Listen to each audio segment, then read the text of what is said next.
चलिए तो अब हम लोग बात कर लेते हैं relation between planning and controlling की। प्लानिंग और कंट्रोलिंग के बीच में क्या रिलेशन है, जरा हम लोग डीपली समझ लेते हैं। तो सबसे पहला पॉइंट है हमारे पास नेचर एंड कॉन्सेप्ट। तो देखो क्या होता है आपका प्लानिंग, क्या होता है आपका कंट्रोलिंग। तो पहले समझ लेते हैं हम लोग प्लानिंग को। तो planning is the basic function of every enterprise. जो प्लानिंग होता है ये बेसिक फंक्शन या हम कह सकते हैं प्राइमरी यानी पहला फंक्शन होता है मैनेजमेंट का। अच्छा, मैनेजमेंट के फंक्शंस याद करो, 5 फंक्शन थे, planning, organizing, staffing, directing and controlling. तो पहला फंक्शन कौन सा है, आपका प्लानिंग है। और प्लानिंग की मीनिंग क्या है, planning is deciding in advance what to do, how to do, when is to be done and by whom it is to be done, that is planning। और वहीं अगर हम लोग बात करें कंट्रोलिंग की, तो भाई पहला फंक्शन जहां प्लानिंग था वहीं आखिरी फंक्शन हमारा कंट्रोलिंग है। कंट्रोलिंग पूरा काम करता है आपका प्लानिंग पे। जो आपकी प्लानिंग थी, प्लानिंग के हिसाब से वाकई हमारा आउटपुट प्लानिंग के हिसाब से है या नहीं है, क्या डिफरेंस आ रहा है, वो आपका कहलाता है कंट्रोलिंग। तो देखो जरा, controlling means keeping a check that everything is accordance with the plan and if there is any deviation. और अगर बाई चांस कोई डेविएशन यानी डिफरेंस आता है तो take preventive measure to stop that deviation. तो उस डेविएशन, उस डिफरेंस को खत्म करने के लिए प्रॉपर एक्शन लेना, ये आपका कहलाता है कंट्रोलिंग। तो पहला पॉइंट नेचर एंड कॉन्सेप्ट। तो भाई प्राइमरी आपका प्लानिंग पहला फंक्शन है। प्लानिंग होता क्या है, deciding in advance what to do, how to do, when is to be done and by whom it is to be done. Then आपको मैंने बताया कंट्रोलिंग के बारे में। तो कंट्रोलिंग क्या है, कंट्रोलिंग है आपको चेक करना है कि भाई सब कुछ हमारा प्लानिंग के हिसाब से हो रहा है या नहीं हो रहा है। अगर बाई चांस कहीं कोई डेविएशन, कहीं कोई डिफरेंस आता है तो डिफरेंस को ढूंढो और उसे वहीं रोक दो ताकि आगे चल के ये गलती दोबारा ना हो सके। चलो भाई सेकंड पॉइंट पर आ जाओ। तो planning and controlling are interdependent and are interlinked. देखो दो पॉइंट है, इंटरडिपेंडेंट भाई ये आपस में डिपेंडेंट होता है, इंटरलिंक्ड ये भाई दोनों एक दूसरे से लिंक है। प्लानिंग अच्छी है उसका मतलब कंट्रोलिंग अच्छी होनी चाहिए, और अगर कंट्रोलिंग अच्छी नहीं है तो भाई प्लानिंग भी किसी काम की नहीं रह जाएगी। तो दोनों एक दूसरे के ऊपर डिपेंडेंट है, दोनों एक दूसरे से इंटरलिंक्ड है। तो थोड़ी सी हम लोग बातें रीड आउट भी करेंगे साथ में। तो चलिए देखिए, planning and controlling functions always coexist or have to exist together as one function depend on the other। तो ये दोनों ही फंक्शन एक दूसरे के ऊपर डिपेंडेंट फंक्शन है। देखो, the controlling function compares actual performance with the plan performance. तो जो कंट्रोलिंग फंक्शन होता है वो क्या करता है, एक्चुअल परफॉर्मेंस को प्लान्ड परफॉर्मेंस के साथ कंपेयर करता है। ये बताता है कि भाई आपने एक्चुअली क्या प्रोडक्शन किया है और आपने प्लानिंग क्या की थी, सोचा क्या था, अभी हाथ में क्या है, ये दोनों को बताता है आपको controlling function. And if there is no planned performance then controlling manager will not be able to know whether the actual performance is okay और नॉट। तो यहां आप समझ सकते हो कि अगर बाई चांस कहीं कोई प्लानिंग नहीं होती है, अगर प्लानिंग नहीं होती है तो कंट्रोलिंग मैनेजर क्या कहेगा, कंट्रोलिंग मैनेजर के पास कोई काम बचेगा, नहीं बचेगा। तो भाई अगर प्लानिंग है तभी आप कंट्रोलिंग कर पाओगे, अगर प्लानिंग नहीं होती है तो आप कंट्रोलिंग भी नहीं कर पाओगे। ओके, चलो नेक्स्ट पॉइंट आ जाओ, थर्ड पॉइंट देख लो जरा।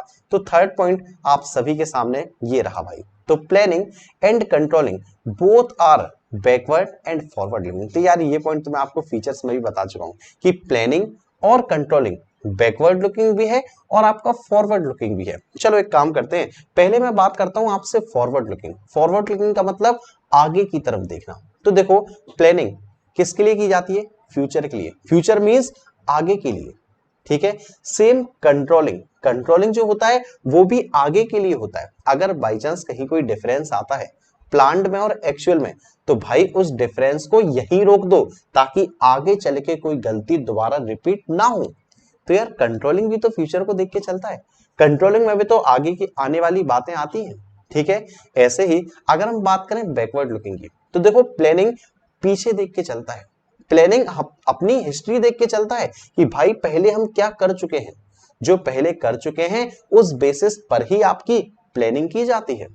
जबकि कंट्रोलिंग तो बैकवर्ड लुकिंग होता ही है यार, कंट्रोलिंग तो पीछे प्लानिंग को देख के ही की जाती है।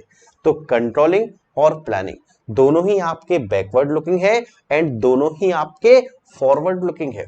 चलो एक लास्ट पॉइंट हमारे पास फोर्थ पॉइंट है, planning is prescriptive where is controlling is evaluative. देखो दोनों के बारे में सुनो। सबसे पहला है प्लानिंग इज प्रिस्क्रिप्टिव। तो प्रिस्क्रिप्टिव का मतलब भाई प्रिस्क्रिप्शंस देना। प्रिस्क्रिप्शन समझते हो ना कि भाई किसी काम को करना है तो उस काम को कैसे करोगे, सोचो जरा यार वो काम पॉसिबल है या नहीं है, ये आपकी प्रिस्क्रिप्शंस हैं। तो भाई ये काम आप प्लानिंग में करते हो। तो प्लानिंग कैसा है, प्रिस्क्रिप्टिव इन नेचर। जबकि जो कंट्रोलिंग होता है ना, कंट्रोलिंग होता है इवेल्युएटिव। इवेल्युएटिव समझते हो भाई, इवेल्युएशन यानी कंक्लूजन। तो जो भी आपने एक्शन लिया वाकई वो ठीक था या नहीं था, चेक करो। सो चेक करना आपका इवेल्युएशन कहलाता है। तो भाई कंट्रोलिंग में क्या करते हो, इवेल्युएशन यानी चेक ही तो करते हो कि जो प्लानिंग की थी उसके हिसाब से आपका आउटपुट आया या नहीं आया। तो ये है आपका रिलेशन प्लानिंग और कंट्रोलिंग के बीच में। अच्छा एक छोटी सी इंफॉर्मेशन मैं आपको और बताऊं तो भाई अगर आप चाहते हो ये पीडीएफ, अगर आपको ये पीडीएफ चाहिए तो डिस्क्रिप्शन में जरा चेक करो, मैंने टेलीग्राम की लिंक दे रखी है। तो भाई टेलीग्राम ग्रुप ज्वाइन कर लो, वहां पर मैंने आपको फ्री में सारी की सारी पीडीएफ नोट्स अपलोड करवा रखे हैं आपके लिए। ओके चलो अभी जरा एक और लास्ट टॉपिक समझो जरा। तो लास्ट टॉपिक है हमारे पास कंट्रोलिंग प्रोसेस। प्रोसेस आसान है, पहले समझ लो देन शॉर्ट ट्रिक प्रोवाइड करता हूं आपको। ओके सबसे पहला, सारे पॉइंट इजी हैं। पहला है सेटिंग अप ऑफ ऑब्जेक्टिव। तो कंट्रोलिंग प्रोसेस में सबसे पहला काम आता है कि भाई ऑब्जेक्टिव सेट कर लो, ऑब्जेक्टिव डिटरमाइन कर लो। आप कहोगे सर ऑब्जेक्टिव तो प्लानिंग में डिसाइड किया था। हाँ भाई वही जो प्लानिंग में डिसाइड किया था ना उसी को उठा के रख लो। वही देखो कि हम जो कंट्रोलिंग करने जा रहे हैं वो हमारा ऑब्जेक्टिव क्या है, हमारी प्लानिंग क्या है। तो प्लानिंग के हिसाब से ही तो कंट्रोलिंग होगी ना। तो सबसे पहले आपको डिटरमाइन करना है हमारा ऑब्जेक्टिव, हमारे स्टैंडर्ड, क्या प्रोडक्ट का शेप और साइज है, कैसा रहेगा प्रोडक्ट, वो पहले डिटरमाइन तो करो, पता तो हो भाई, तब तो हम उस पर कंट्रोलिंग करेंगे। तो पहला पॉइंट क्या है आपका, सेटिंग अप ऑफ टारगेट्स, या इसी को बोलते हैं हम स्टैंडर्ड्स। चलो सेकंड पॉइंट है मेजरमेंट ऑफ परफॉर्मेंस। अब आप क्या काम करो, परफॉर्मेंस को मेजर करो। परफॉर्मेंस तो समझते हो ना, जो प्रोडक्ट बन के तैयार हो रहा है या जो अभी प्रोडक्ट बन रहा है उसको जरा चेक करो, उसको मेजर करो। और मेजर किसके साथ करोगे, प्लानिंग वाले के साथ। तो प्लानिंग के साथ मिला के देखो कि यार वाकई सेम बन रहा है नहीं बन रहा है। अगर कोई डिफरेंस आ रहा है तो भाई नेक्स्ट पॉइंट हमारा यही है, कंपेयर परफॉर्मेंस अगेंस्ट स्टैंडर्ड। तो भाई स्टैंडर्ड के साथ उसे कंपेयर करो। स्टैंडर्ड समझ रहे हो ना, जो प्रॉपर शेप साइज कलर जो हमने पहले सोचा था उसके साथ कंपेयर करके देखो, दोनों की तुलना करो। अब तुलना करने के बाद हमें पता चलेगा कि डिफरेंस आ रहा है या नहीं आ रहा है। अगर डिफरेंस है तो भाई नेक्स्ट पॉइंट है एनालाइज डेविएशन। डेविएशन डिफरेंस एक ही बात होती है। अब डिफरेंस पता करो, पॉजिटिव डिफरेंस है, नेगेटिव डिफरेंस है, भाई क्या हो गया, ज्यादा डिफरेंस है, कम डिफरेंस है, अंतर पता करो कि प्लांट में और एक्चुअल में दोनों में डिफरेंस क्या आ रहा है। चलो देन उसके बाद डिफरेंस अगर आता है तो टेकिंग करेक्टिव मेजर्स। अब भाई करेक्टिव मेजर लो ताकि इस डिफरेंस को हम ठीक कर सकें और ये डिफरेंस इन फ्यूचर दोबारा रिपीट नहीं होना चाहिए। और एक लास्ट पॉइंट है फीडबैक इन कंट्रोलिंग। तो भाई फीडबैक बहुत जरूरी है। जैसे ही आपने करेक्टिव मेजर ले लिया, करेक्टिव मेजर के बाद आप पता करोगे कि हाँ जो हमने स्टेप अपनाया था क्या उससे वाकई बेनिफिट हुआ या नहीं हुआ। तो अब वाकई प्लानिंग के हिसाब से प्रोडक्ट बन रहा है या नहीं बन रहा है, यह आपका लास्ट होगा फीडबैक इन कंट्रोलिंग। तो आपके पॉइंट है टोटल 6। और अच्छा हाँ एक चीज और मैं आपको बताऊं यार, जब भी कोई प्रोसेस आती है ना, आपने प्लानिंग प्रोसेस पढ़ी, ऑर्गेनाइजिंग प्रोसेस पढ़ी, स्टाफिंग प्रोसेस पढ़ी, सिलेक्शन प्रोसेस पढ़ी, उसके बाद अभी आप पढ़ रहे हो कंट्रोलिंग प्रोसेस। प्रोसेस में हमेशा जितने भी स्टेप्स हैं वो सीक्वेंस वाइज होते हैं, वो लाइन वाइज होते हैं। आप स्टेप्स को आगे पीछे नहीं कर सकते हो। इसलिए मैंने जब भी आपको स्टेप्स में शॉर्ट ट्रिक प्रोवाइड किए वो आपको लाइन से प्रोवाइड किए, सारे पॉइंट एकदम लाइन से लगे हुए होने चाहिए। चलो एक काम करो, अभी एक शॉर्ट ट्रिक नोट करो, अभी जरा मेरे साथ नोट करो एक शॉर्ट ट्रिक, ठीक है, थोड़ी सी बोरिंग टाइप की है बट नोट कर लो यार, याद हो जाएंगे सारे पॉइंट। चलो लिखो फिर भाई। तो स्टैंडर्ड परफॉर्मेंस, परफॉर्मेंस हमारे पास कैसा है स्टैंडर्ड। तो स्टैंडर्ड परफॉर्मेंस तो स्टैंडर्ड परफॉर्मेंस कंपेयर्स डेविएशन, देखो जरा,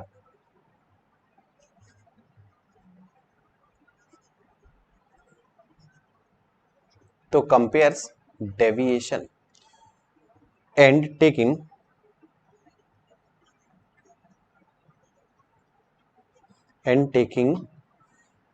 करेक्टिव फीडबैक।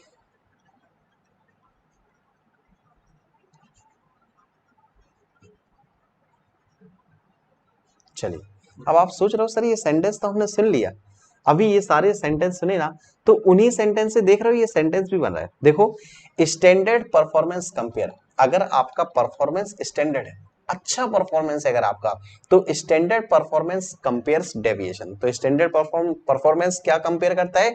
डेविएशन यानी डिफरेंस को, एंड टेकिंग करेक्टिव फीडबैक, जिससे आपको क्या मिलेगा भाई? Correct feedback.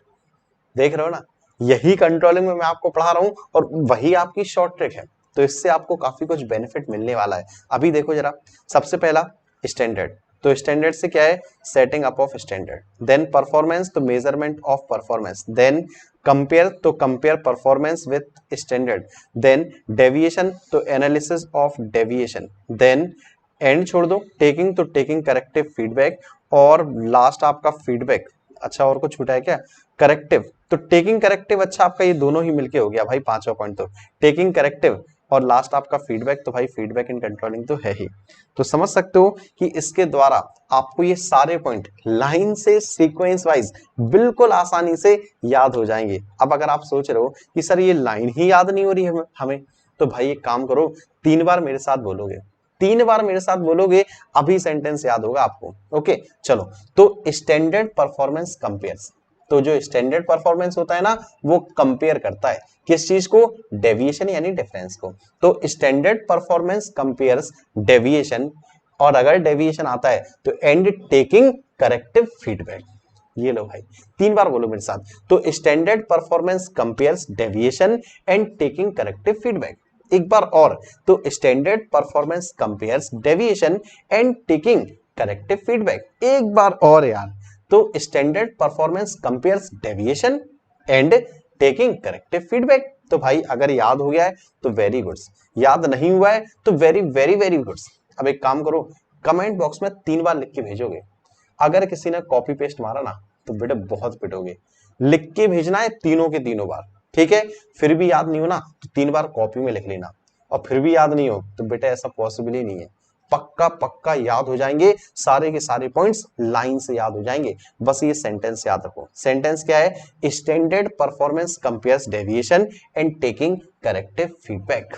बाकी अगर आपको ये पीडीएफ चाहिए तो भाई मैंने आपको बता ही चुका है कि टेलीग्राम की लिंक मैंने आपको डिस्क्रिप्शन में प्रोवाइड कर रखी है, तो भाई आ जाओ, फ्रीली बिल्कुल डाउनलोड करो, ग्रुप ज्वाइन करो। इसके अलावा हाँ, एक छोटी सी और इन्फॉर्मेशन कि भाई मैं आपका एक नया कोर्स लेके आया हूँ, वो है course on previous year questions and sample paper questions. But ये कोर्स लेके आए यार अनअकैडमी पर, वो भी इकोनॉमिक्स के लिए। तो अनअकैडमी ऐप इंस्टॉल कर लो, रेफरल कोड आपसे पूछा जाएगा, रेफरल कोड यूज करना है झांसी लाइव, याद रहेगा रेफरल कोड क्या? झांसी लाइव। तो इस पर मेरी काफी सारी फ्री क्लासेस भी हैं इकोनॉमिक्स की, तो आप चाहो तो देख सकते हो यार। बाकी कोर्स ज्वाइन करना है तो भाई कोर्स भी ज्वाइन कर सकते हो। ओके, तो चलिए आज के लिए बस इतना ही, मिलता हूं मैं आपसे बहुत ही जल्द नेक्स्ट वीडियो के अंदर। और हाँ, अब आपके लिए बैक टू बैक वीडियो लेके आने वाला हूं। ओके, चलिए, thank you and bye bye.